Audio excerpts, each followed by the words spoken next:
So the next speaker is Dr. John Andrew Morrow, who's also known as Sheikh Ilyas Islam. Incidentally, he reverted to Islam at the age of 16. So he's a senior scholar of Islam and full professor and the director of the Covenant of the Prophet Foundation.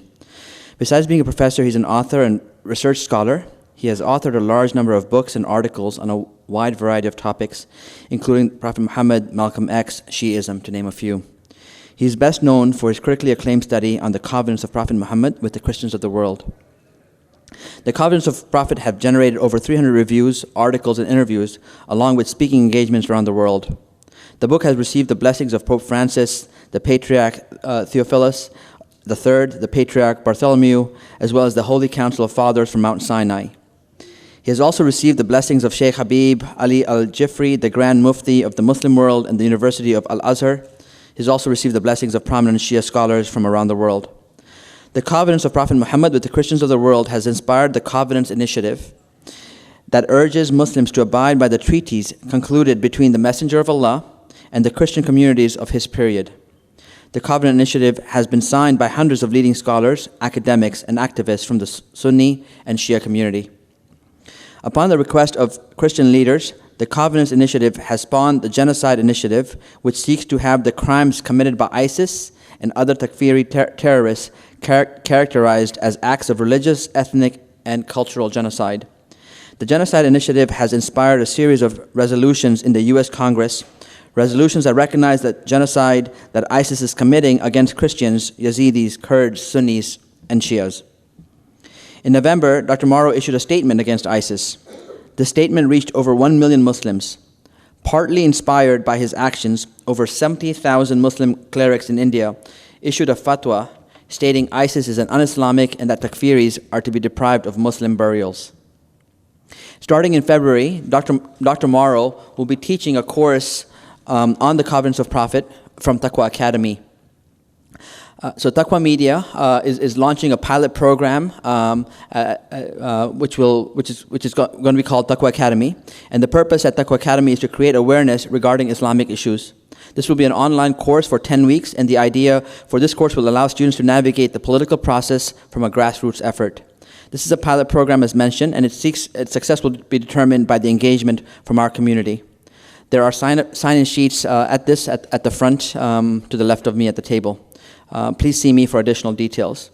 I also forgot to mention from an Islamic literacy standpoint, if you're interested in that, there are sign-in sheets on the right here. So with that, I want to invite Dr. Morrow to the podium with your loudest salawat.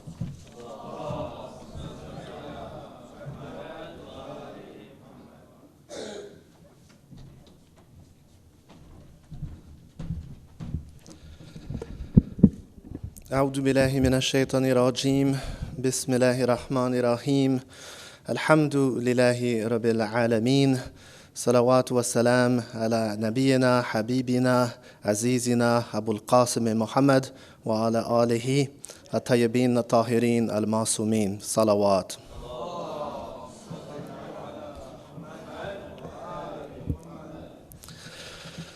I would like to relate to you the story of the covenants of the Prophet Muhammad, peace and blessings be upon him. The story begins in 1990. In 1990, I'm an undergraduate student at the University of Toronto in Canada. I am taking a course on philosophy of religion, and the professor, time comes to select a topic for the major essay in this class, and I propose to write an essay about jihad in Islam. The professor accepts, and I diligently get to work, and I conduct all kinds of research and so on, drawing from Quranic verses and ahadith and so on in books of history. In this essay, I quoted what is known as the Ashtinameh, the covenant of the Prophet Muhammad with the monks of Mount Sinai. Now, this is one of the first documents that I was exposed to when I was a young man on a spiritual quest. I started to study all kinds of different religions and Islam when I was 13 years of age, and I eventually embraced Islam when I was 16 years of age. And so it was during those years that I came across this document, a document that is truly remarkable. It was a covenant that the prophet made with the monks from St. Catherine's Monastery in the Sinai in Egypt. And he granted them freedom of belief, freedom of religion. He commanded the Muslims to protect their monasteries and to protect their churches. And if they started to fall apart, to help to rebuild them, in order to keep these people faithful and loyal allies to the Muslims. So it was a truly remarkable document in terms of its care and its compassion and its justice. So I quote this document in this essay. I submit the essay to the professor, and eventually I get it back, and I believe I got 29% on it. It was like 29% or like 32%. It was like a 30-page essay, and it was very well researched, or so I thought. But I was a humble young man, and I've always respected my teachers, and I've always honored elders, and so it hurt, but I accepted it, and I came to the conclusion that perhaps my paper did deserve an F. So I complete my undergraduate studies, my honors BA, my MA, my PhD. I continue my religious studies, for decades. And we're about in 2009. And so, I've been an assistant professor, an associate professor. I'm now a full professor. And a publisher is interested in publishing an anthology of my scholarly articles. So I start going through old essays that I wrote and things that I published for this anthology. I come across my essay, the first essay I ever wrote at the university level on jihad in Islam. And I look at it. And I say, in retrospect, this doesn't look so bad. This is pretty good. So what do? I take this essay, and I submit it for peer-reviewed publication. And guess what? It's reviewed by peers. It's reviewed by scholars. It's reviewed by academics and professors. And it comes back favorable. Absolutely, we'll publish this. It was at that point that I realized that, it seems that professor was prejudiced against Muslims. So this was perhaps my real taste of Islamophobia. And so after the original version of my first university essay was published, I said, you know what? And this was written before we had this problem of terrorism and so on. I mean, for God's sake, this is 1990. All right, this is not after September 11th or anything. I said, I really should expand upon this essay. And I was no longer satisfied with having an English translation of a primary document. I wanted the original Arabic document. So I start this quest to locate the document, the original Ahad Nabawi, the original Ashtiname in Arabic. And so I start doing research, and I come across a document that was purported to be the Sinai Covenant. But then I read it, and I soon realize that this is a completely different covenant.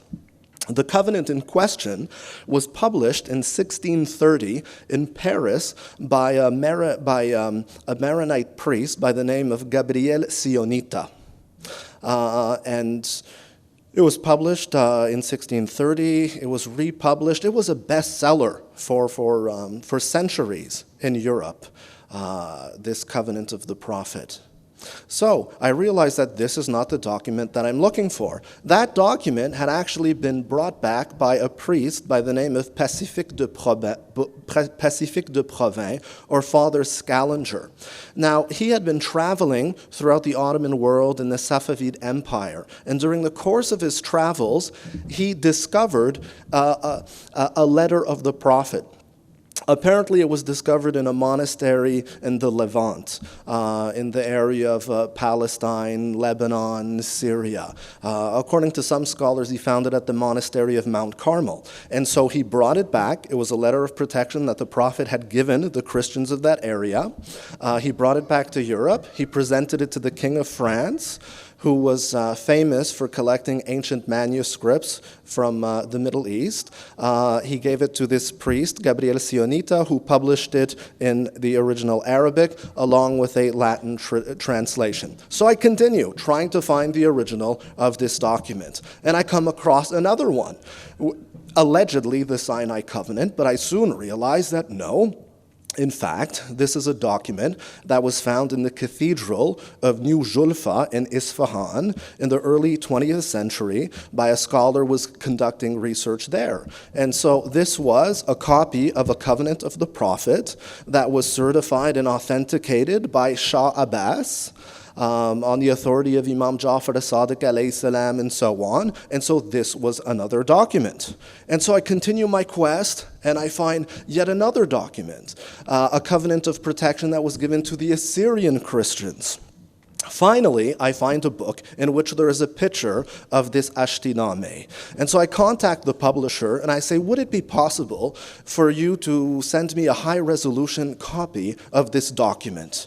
And she says, well, I can't, but perhaps Father Justin can help you. At that point, I figure that Father Justin, probably just a parish priest, an Irish Catholic or something from Boston who perhaps had traveled to St. Catherine's Monastery and took a picture. So I email Father Justin, and I say, is there any way I can get a copy of this document? And he said, sure, just let me go downstairs. And it was at that point that I realized that I was corresponding with Father Justin of Sinai from the Holy Council of Fathers from St. Catherine's Monastery in Egypt. He went downstairs to the lobby of the monastery, took a picture of the document, and sent it to me as an attachment. MashaAllah. Allah works in wonderful ways. And so finally, I had a copy of this document. And I asked him, Father Justin, are there other covenants of the prophet out there? And he says, yes, they have a copy at Mount Athos on the sacred mountain in the monastery of Simonopetra in Greece. He said, but good luck getting access to that document. We are Greek Orthodox, and we can't even get access to their archives. So, good luck getting access. So at that time, the book was published, my critical study and everything, the history of this document, questions of authenticity, commentary, studying them according to the rules of Hadith studies. And I'm invited to Georgetown University in Washington to give a lecture on the covenants of the prophet. During the course of that lecture, I made a joke. I poked fun at the monastery of Mount Athos. I said that compared to the monastery of Simonopetra, Harvard University is like an open admissions community college. By the time I returned home from that speaking tour, there was an email in my inbox from a person I didn't recognize by the name of Monk Kosmas. And he says, I hear you're looking for something. And he says, we have not only one, but 2 copies of the covenant of the prophet. Now, these are covenants that were never revealed to the world before, that they have housed in this monastery for centuries and centuries and centuries. And mashallah, he was kind enough to forward me 2 high-resolution copies of these covenants. And so the quest continues. There are some people who suggested in the 1600s that Gabriel Sionita had... is time up? Dr. Bandali, how much time do I have? Couple minutes? Yeah. Okay.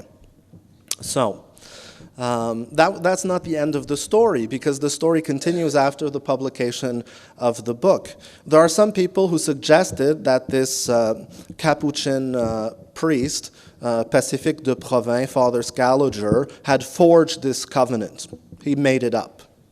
And so I set out to find the original copy that he brought back from the monastery of Mount Carmel. And so I tried to figure out where did it end up.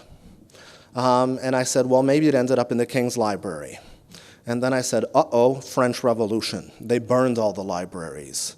And they did indeed. However, a large portion of his collection survived and is now in the National Library of France in Paris.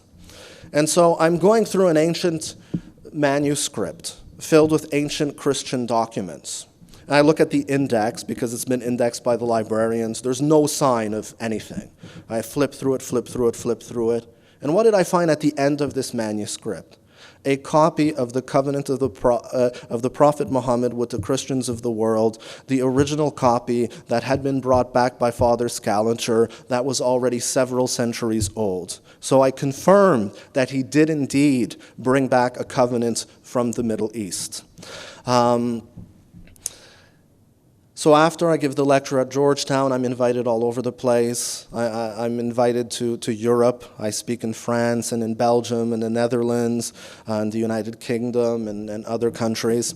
I meet a Syrian priest by the name of Reverend Nadim Nasser, and I give this presentation on the covenants. And he says, you know what? I saw a covenant of the Prophet. I say, MashaAllah, where? He says, St. George al-Humayra in Syria, in the monastery, they have one on the wall.